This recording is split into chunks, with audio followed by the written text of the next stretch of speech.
rīkot lielu, varbūt pat vairāku dienu koncertu. Ir kā jūsu kustības pārstāvi interesējušies Rīgas mežos par iespēju īrēt šo teritoriju.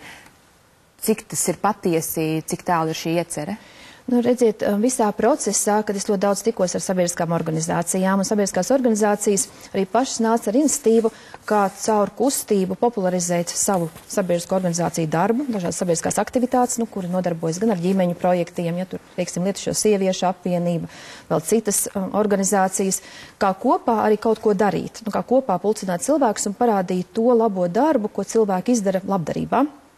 Un bija tikai ideja, ka var visas šīs organizācijas kopā veidot kādu kopēju pasākumu, varbūt ar kopēju koncertu. Un visa tā ideja ir realizējusies tikai tik tālu, lai noskaidrotu, ko tas nozīmē. Ja kaut ko grib darīt mežparkā, piemēram, kādi tur ir pieejamie laiki, kādi ir izcenojumi, absolūti vairāk nekas nenotiek. Ja tā kustība tā attīstīsies un būs gan tādi resursi un cilvēkiem būs interese par kādu kopēju pasākumu, varbūt tas arī būs pasākums. Bet jūs neesat rezervējuši jau konkrētas telpas? Nē, absolūti nekas tāds nav darīts. Dienās. Informācija, ko ieguvāt, nešķiet pārāk dārgi, tomēr tas viss, jo plāns ir ambiciozs, lai savāktu meža parkā, tur vajag vairākus tūkstošus cilvēku. Protams, ka tas ir ambiciozs plāns, un tādi plāni var realizēties tikai tad, ja ir cilvēkiem iniciatīva, grība tajā piedalīties. Ja tāda iniciatīva un grība nebūs, arī tāda pasākuma nebūs. Tas viss ir nākotnē, redzēsim, ka attīstīsies par patreizējo politisko situāciju. Latvijas televīzijas raidījuma aizliegtais paņēmiens, mēs dzirdējām jūsu kritiskās domas par pašreizējiem un potenciāliem nākamajiem politiskajiem līderiem. Jūs varētu tagad izanalizēt, ko jūs īsti teicāt un kādēļ jūs tā domājat? Tas bija mans emocionāls vērtējums, to es nenoliedzu, bet tā arī bija mana tāda pirmā pieredze, ka es saskāros ar viltu, jo visas sarunas mērķis jau nebija piekārt kādam apzīmētājus. Bet vienreiz es savu viedokli esmu pateikusi, tas ir mans viedoklis, es neuzskatu, ka man vēlreiz būtu jāatkārto kaut kas. Tas, kas man vienkārši pārsteidzies, lasīju intervijas, ko esat iepriekš sniegusi arī presei, un jūs vienmēr uzsverat, ka jums žurnālisti saka, kā jūs, piemēram, vērtējat Valda Rauska valdību vai kaut kādu konkrētu politiķu, jūs sakat, nē, es izvairos vienmēr vērtēt konkrētu cilvēku rīcību. Šajā gadījumā, kad tā nebija preses publikācija, kad jūs domājat, ka tas ir vienkārši cilvēks, jūs stāstījāt savas domas. Vai nav tāda sava veida tā kā divkosība, jūs publiski sakat vienu, bet reālās sarunās ar cilvēkiem tomēr vērtēt citus cilvēkus? Tā bija, tā bija tāda emocionāla saruna, kurā, tā bija tāda emocionāli godīga savstarpējas uzticēšanās saruna, kā es to pieņēmu. Ja?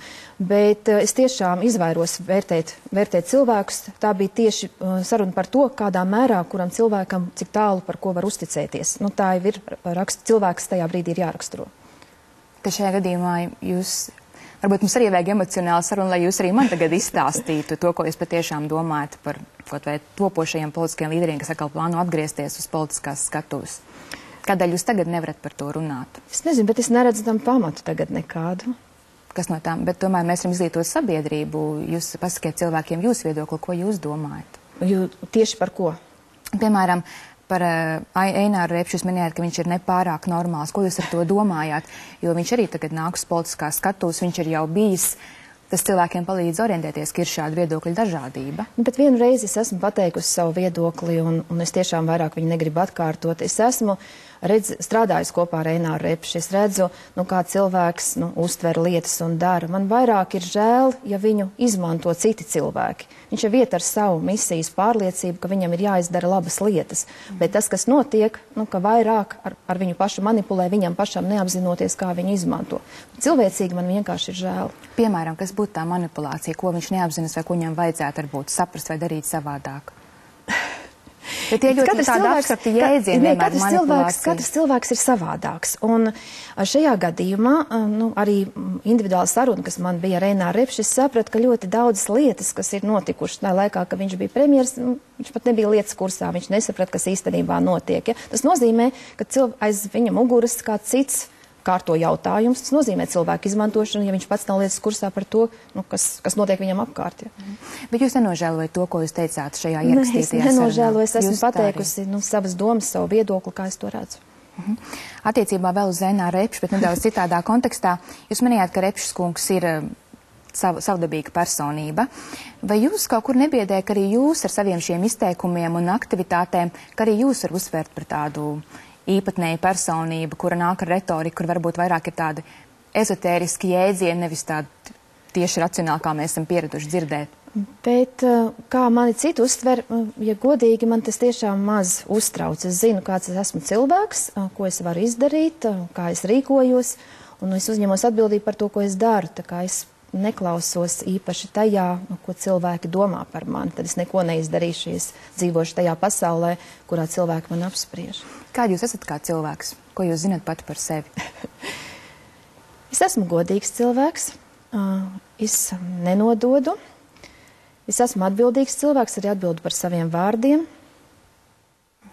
Tajā pašā novembra konferencē, kur arī jums pēc tam beigās palika psiholoģiski slikti, tas, kas varbūt žurnālistus pārsteidz, jūs minējāt tādu izteikumu, jūs katru, arī tos, kas šeit varbūt skatās uz mani ar dusmīgām acīm, es katru jūs samīļoju, jo man nav ne pret vienu nekāda naida vai ļaunuma. Ļoti īpatnēji no tādas sabiedrības līderi dzirdēt kaut ko tādu. Redziet, Inga, jūs būtu bijusi tajā telpā, jūs sajustu tiešām tādu zvērojošu ļaunumu, kāds tur valdīja. Un nav cita līdzekļa, kā visur iet ar mīlestību. Cilvēki, kas iet ar ļaunumu, viņi jau to ļaunumu dzen paši caur sevi. Viņi jau paši sevi bendē, saīsina savu mūžu. Pirmām kārtām sev nodara pāri. Un tajā brīdī nostāties pret ļaunumu, tu vari tikai ar mīlestību. Un arī tāds es esmu cilvēks. Es visur eju un visu daru ar mīlestību. Jūs domājat, ka sabiedrība to sapratīs? Es nezinu. Man ir svarīgi pašai būt saskaņā ar sevi. Un saskaņā ar sevi, harmonijā, lai cik būtu grūti kādreiz arī, kad tev stāv pretīm ļaunums, būt mierā, saskaņā ar mīlestību. Kāpēc nē? Un es tikai novēlu daudziem tā cilvēkiem dzīvot, un tad var izturēt arī ļoti, ļoti daudz. Vēl nedaudz par Eināru Repši. Viņam mēs zinām komandu. Jūs sakat, varbūt reizēm ir cilvēki, kas ar viņu manipulē. Jūs gadījumā mēs joprojām nezinām to komandu. Jūs nākat, jūs minat par kustību, par cilvēkiem, kas pievienosies. Mēs zinām tikai Diānu Navicku. Konkrēti cilvēki, kas tad vēl jums ir? Bez tā, ka tur ir IT cilvēki, kas palīdz mājaslapu uzlabot. Es jums teicu, ka šobrīd jau reģistrējās ļoti daudz cilvēki. Un atkal, man ļoti gribās, lai jūs nedzīvot stereotipos. Šī nav partijas veidošanas schēma. Šī ir kustība, kad viņi domā, kurā kam pievienoties, viņi grib zināt, paši. Kas vēl ir šajā kustībā. Šobrīd mēs zinām tikai jūs kā seju. Jautājums ir par to, vai cilvēki pievienojās idejai, vai cilvēki grib būt vienoti, vai cilvēki grib pievienoties idejai, vienam otru atbalstīt. Tā ir tā pamatlieta. Nevis cilvēki pievienojās jau gatavai kaut kādai komandai. Nē, ja cilvēki nāk ar pārliecību, ja cilvēkus vieno šī ideja būt vienotiem, un tas, kas mums Latvijā ir ļoti vajadzīgs un svarīgs, lai mēs būtu vienoti. Tikai tā mēs varam atgūt ticību savai valstī, kas atkal ir ļoti svarīgi, lai valsts varētu attīstīties. Jūs redzamākais publiskais aizstāvis šobrīd ir miljonārs uzņēmējs Jūlijs Krūmiņš. Vai viņu var uzsīt par vienu no jūsu komandas? Viņš nav manā komandā, jo es pat arī tā īsti neformulēju šobrīd komandu. Tā komanda ir veidošanas stadijā. Ir cilvēki, kuri piesakās pakāpeniski, izveidosies arī komanda. Kā jūs iepazināties ar Jūliju Krūmiņu? Ar Jūliju Krūmiņu es iepazinos strādājot vēl valsts kontrolē, kad mēs veicām revīziju Rīgas Brīvostā, un mēs uzrunājām vairākus uzņēmējus, lai noskaidrotu viņu viedokli par to, kāda ir biznesa vide, iegūta kaut kādu priekšstatu, izpratni par to, kā strādā Rīgas Brīvostas. Tad es arī iepazinos ar Jūliju Krūmiņu tieši Brīvostas revīzijas laikā. Bet tā jums bija tāda ierakstpraksa, ka jūs aicinājāt, atkarībā no tā, kādu auditu jūs veicat, jūs aicinājāt uzņēmējus? Jā, tā ir ierasta praksi, jo tāpat, piemēram, veicot revīziju par būvniecību, mēs uzrunājam būvniecības kompānijas, vai veicot revīziju izglītības sistēmā, atkal mēs uzrunājam profesionāļus. Kur ir konkrēts cilvēks, kas bija tie profesionāļi, ko jūs aicinājāt, kam jūs uzticaties? Kā Jūlija Krūmiņš, Jūlijas Krūmiņš, es tagad nenosaukšu, un tur bija vairāk Stividor kompāniju vadītāji, tur bija arī, es atceros, piemēram, no būvniecības, kam jūs uzticējāties? Mēs būvniecību aptaujājām vairākus desmitus kompāniju, tad, kad mēs veicām, piemēram, Rīgas pilsētā revīziju par to, kā norit būvniecības. Bet jūs jau viņus visus pie sevis neaicinājāt? Dažādi ir, ko mēs aptaujājam anketu veidā, ir, ko mēs uzrunājam ar iespēju tīri konsultēties. Kurš nāca pie jums par būvniecību, kam jūs uzticējāties? Es neatcerēšos. Es, piemēram, atcerēšos, ka mēs veicām revīziju par Virzemes televīzijas projektu. Ja tad bija arī gan ar Šmidras kungu mēs runājām, piemēram, pēc, domāju, ātrumā jāmēģina atcerēties, varbūt.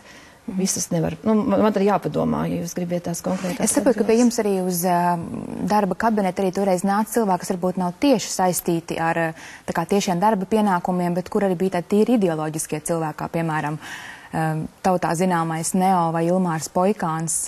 Vai jūs arī tādus garīgos cilvēkus aicinājāt pie sevis?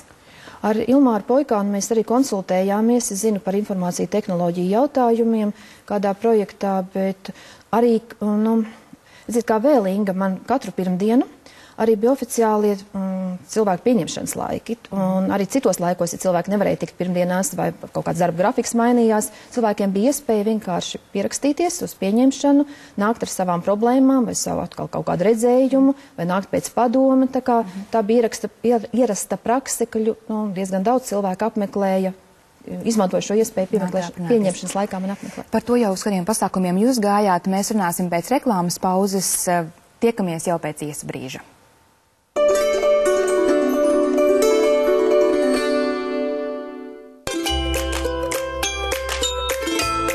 Mums katram ir savi elektrības lietošanas paradumi. Tieši tāpēc mēs Latvenergo esam izstrādājuši jaunu produktu līniju Elektrum. Ja tavs elektrības patēriņš ir līdz 200 kWh mēnesī un tu neesi portāla e-Latvenergo lietotājs, tev piemērotākais ir Elektrum universālais. Vienkārši sākt lietot